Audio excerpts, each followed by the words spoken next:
Good morning, Gems. Welcome to Gem in the A.M. I'm Auntie Kerine with another fun story just for you this morning. Have you ever had to wait for something and felt really impatient?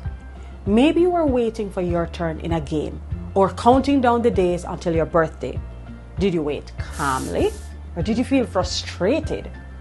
Waiting can be hard, but it teaches us patience. In today's story, we'll meet a boy who learns how to wait his turn without complaining. Let's see what happens.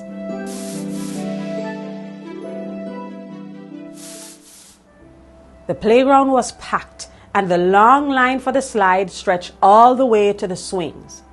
Dany bounced on the balls of his feet, gripping the rails as he watched the other kids slide down, laughing and squealing.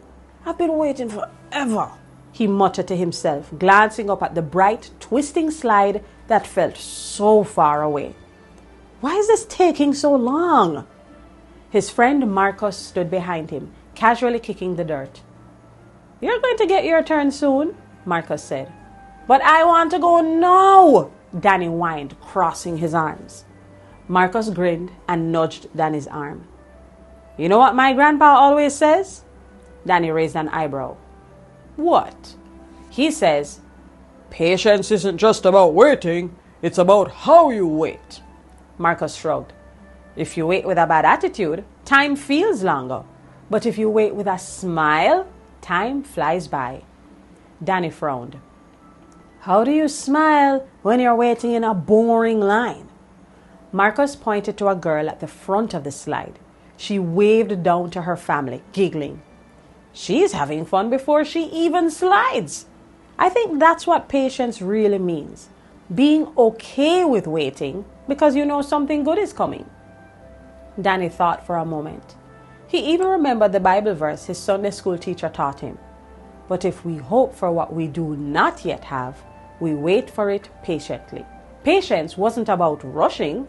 It was about trusting that good things were worth the wait. Dany took a deep breath and smiled. "Okay, I'm going to try and wait with a good attitude." "Good plan," Marcus said. The line moved slowly, but instead of huffing, Dany and Marcus started a game, naming animals that started with different letters. They laughed so hard at some of the silly things they came up with that Dany barely noticed when it was finally his turn. Dany climbed the ladder and waved down at Marcus before zipping down the slide.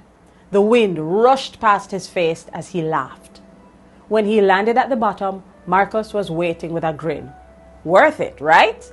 Dany nodded. "Definitely."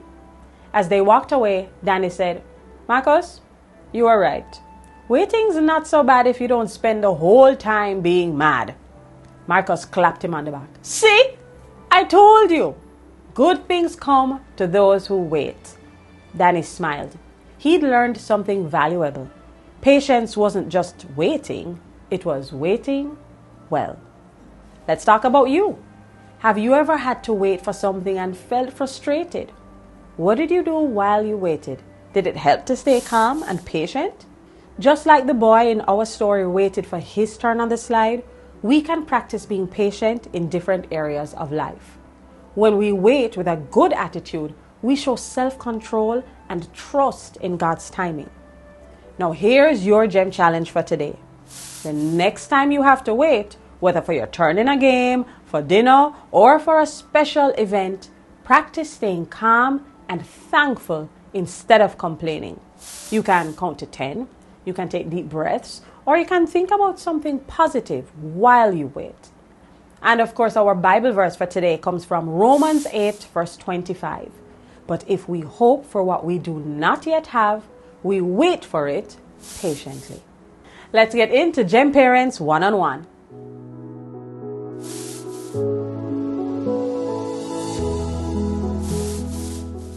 Parents, teaching kids to wait calmly is about more than just standing in line.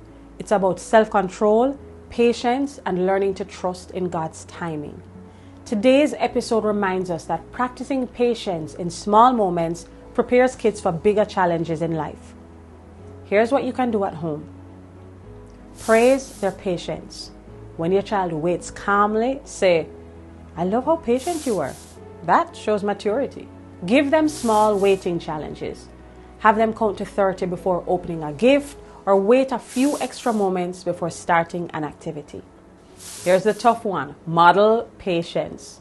When you're waiting in traffic or at a store, talk about how you're choosing patience instead of frustration. You can also ask your child, "What's something you've had to wait for recently? How did you handle it?" Encourage them to practice patience this week. Dun, dun, dun, dun. We are out of time. I want to thank you guys for staying with me on G.E.M in the AM, and I want to give a very, very special thank you to all the people who are working so hard to make this show possible. Don't forget to like, subscribe, and hit the notification bell so you don't miss out on any more great stories. Parents, we'd love to stay connected with you. Follow us on our social media pages to get updates on fun challenges, giveaways, and extra activities that help bring each episode to life at home. All right, Gems, we're out of time again. Let's say our motto for today. Ready? I'm a gem. Greatness exists in me. I'll see you tomorrow. Bye.